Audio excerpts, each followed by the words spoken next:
Vivez-vous de votre métier d'auteur?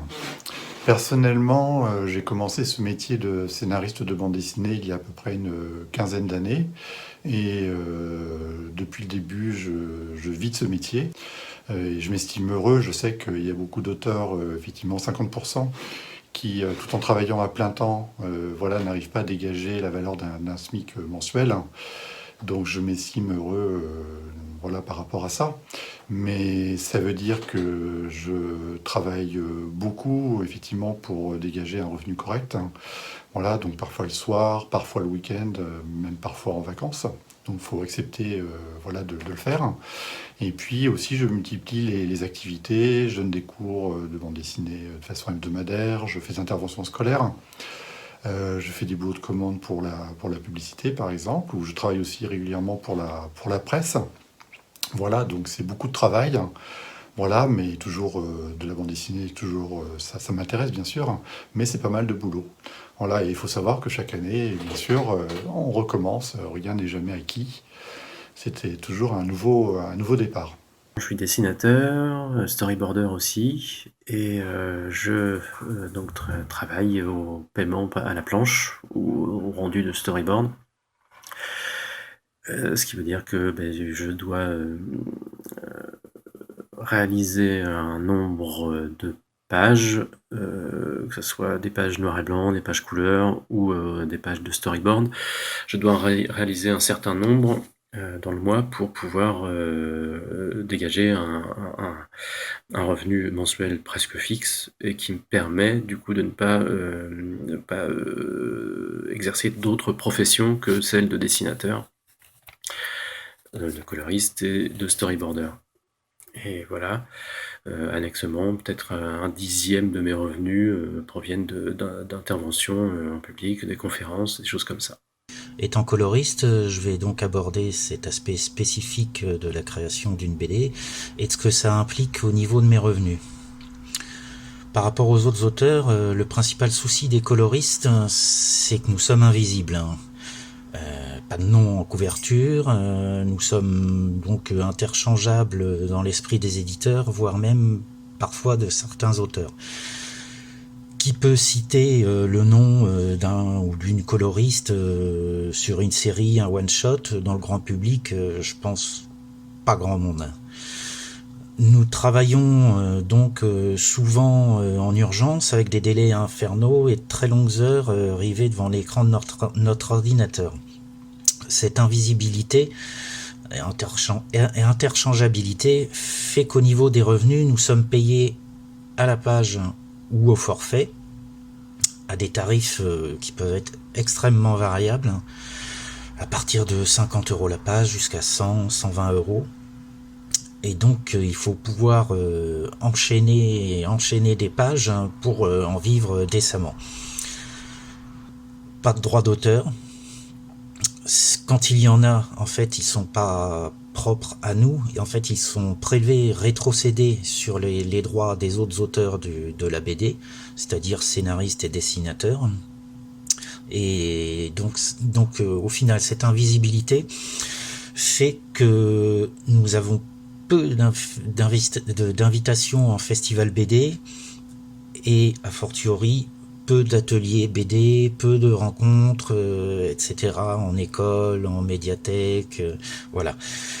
Donc en fonction du nombre de pages que j'arrive à réaliser par mois, j'en vis plus ou moins bien. En tout cas, je suis très loin, en général, de gagner l'équivalent d'un SMIC pour donner une référence connue de tout le monde. Ceci étant, au final, j'ai le même problème que les autres auteurs BD au niveau du statut professionnel et de l'imbroglio administratif que l'on subit tous. Ça fait à peu près 12 ans que j'ai décidé d'en faire entre guillemets mon métier. J'ai entre guillemets puisque de toute façon j'ai un travail alimentaire en dehors de la bande dessinée. Vu que je suis en auto-entrepreneur et que c'est difficile. L'avantage principal c'est la liberté, c'est que du coup on est son propre boss. Donc au niveau du contenu de la BD, de la mise en page, du format, etc. Il y a cette liberté là. Le gros désavantage, c'est que ça oblige à avoir au moins 3 ou 4 casquettes en plus. C'est-à-dire que du coup, on passe plus de temps à essayer de faire de la communication, à faire de la paperasse, à vérifier que tout va bien, vérifier les bouquins, les dispatcher, s'organiser et tout, que vraiment de la création pure. Donc ça peut être... bon, c'est très chronophage, mais ça peut être un peu frustrant aussi. Mais au niveau de ma génération d'auteurs, il y a de plus en plus de jeunes auteurs qui n'envisagent même pas de démarcher des éditeurs. Déjà parce qu'ils ont peur de perdre leur liberté et en fait finalement ils se disent quitte à faire un travail précaire, autant que je garde ma liberté. Et puis ils savent qu'ils n'ont aucune chance en fait. Les éditeurs, on a du mal à les rencontrer, ils reçoivent des scripts à l'appel. Donc que ce soit par email ou par courrier, c'est difficile de les approcher. En salon, ils sont inapprochables aussi parce que de toute façon, ils sont là pour faire de la communication, ils sont là pour présenter leurs auteurs, etc. etc. Donc en fait, on est une génération où on se débrouille tout seul parce qu'on se dit qu'on n'a pas le choix en fait. Ça a d'autres désavantages que quand il s'agit d'avoir des bourses à la création, etc. Souvent, tout ce qui est auto-édition, on n'est pas compris dedans. Tout ce qui est référencement aussi, généralement en artistes locaux, on n'est pas référencé non plus. Donc ça nous ferme quand même des portes, ce qui est un peu compliqué. Après, pour tout ce qui est communication, c'est d'autant plus dur aujourd'hui. On pourrait se dire qu'avec Internet, c'est très facile. Avec le crowdfunding, on pourrait se dire que c'est très facile. Mais non, parce qu'en fait, de plus en plus, Internet, si on ne paye pas, on n'a pas d'espace de visibilité. Le crowdfunding, si on n'a pas une fanbase à la base, ça ne marche pas non plus.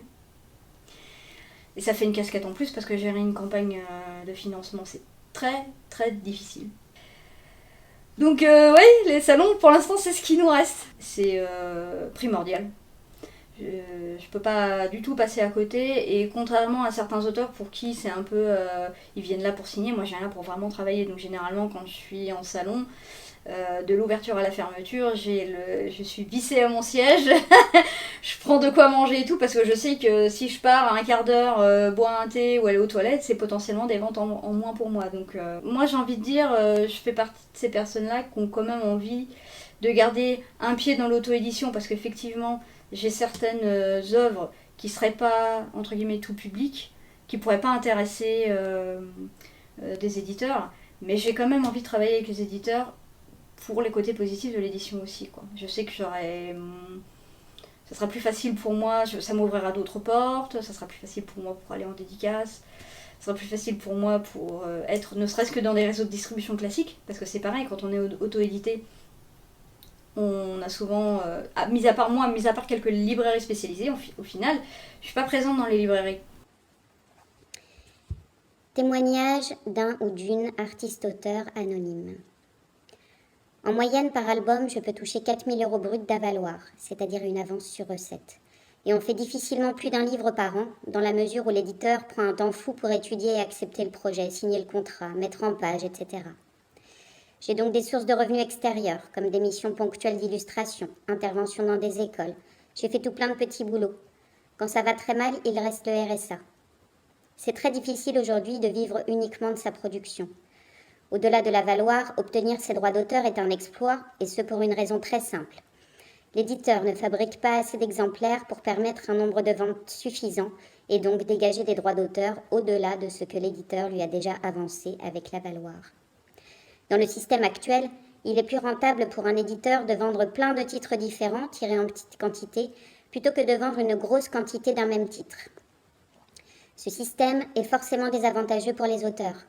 Si l'éditeur module ses risques et que le lecteur se voit proposer plus de choix, l'auteur, lui, est le dindon de la farce. Seul un tout petit nombre d'auteurs dits à succès s'y retrouvent avec ce système et vivent de leur production de correctement à bien. Quelle amélioration quel changement pour améliorer notre statut, notre situation d'auteur? Il y aurait pas mal de choses, j'imagine. On va prendre l'exemple de l'URSSAF avec qui nous sommes en lien pour tout ce qui est prélèvements sociaux et compagnie. En gros, c'est la galère. C'est la galère depuis plus d'un an, avec une communication problématique. Et peut-être qu'un véritable statut identifié comme tel, connu, reconnu, peut-être que ça permettrait justement d'avoir des communications plus claires entre les organismes qui s'occupent de nous et les auteurs donc. Voilà, peut-être que ça serait une amélioration aussi au niveau de tout ce qui est santé pour les auteurs. Quand on a des soucis de santé, quand on a voilà, quand on devient parent, des choses comme ça, bah, la sécu c'est un chemin de croix sans fin pour obtenir ne serait-ce que nos droits acquis par nos cotisations. Là où c'est plus simple pour d'autres, notre statut fait que c'est très flou, voilà, et très compliqué. Il faudrait repenser tout le système. Or, nous n'en avons pas les moyens. Notre ministère de la Culture est de plus en plus faible. De mandat en mandat, il est relégué au second plan, sans pouvoir, sans budget et donc de fait sans politique. Or, il faudrait une réelle politique de fond pour rebooter tout le système du livre et affronter les éditeurs. Une corporation extrêmement puissante et unie, contrairement à ce qu'on pourrait croire. Et je peux vous dire qu'ils ne sont pas prêts à abandonner leurs privilèges. Cela étant, si l'État n'a pas le courage de faire de la politique, il pourrait au moins exonérer les auteurs de toutes sortes de charges et de taxes absurdes qui sont prélevées sur des avaloirs misérables. En tant qu'artiste-auteur, je me sens complètement invisible. Les artistes-auteurs n'ont pas de statut administratif clair. La case profession artiste-auteur n'existe pas dans les formulaires, par exemple d'assurance, de crédit, de banque, de sécurité sociale, etc. Ce qui m'amène à la conclusion suivante. Artiste-auteur n'est plus un métier, mais bien un hobby, une occupation, un passe-temps. En 2 mots, un sport de riche. Alors je pense que le statut d'auteur peut encore beaucoup se perfectionner, hein. C'est un euphémisme, je pourrais dire même d'ailleurs. Mais ça change, hein. Quand j'ai commencé, j'avais vraiment l'impression d'être très isolé, voilà, de pas savoir trop ce qui se passe, comment ça se passe, que faire. Voilà, ça a quand même changé parce que depuis, il y a eu le snack BD qui a permis justement d'avoir une action syndicale forte. On a la Ligue des auteurs professionnels, voilà, qui permet aussi de soutenir le travail des auteurs et d'améliorer nos conditions. Donc ça, c'est quand même 2 choses très importantes. Voilà, mais on est encore loin du compte, hein. On est toujours dans une forme de flou artistique, si je puis dire. Voilà, quand le rapport de Bruno Racine, qui avait été commandé par le ministre de la Culture, a été terminé, on avait beaucoup d'espoir, et en fait ces espoirs ont été enterrés puisque ce rapport n'a jamais eu de débouché. Voilà, donc on voit qu'il reste beaucoup de choses à faire. Pourtant, on voit bien que nous, on est vraiment à la source de la chaîne du livre, et parfois on a un peu l'impression d'être plutôt voilà, le dernier maillon de la chaîne. Voilà, donc c'est là qu'il faut que ça change. Voilà, à vous les studios.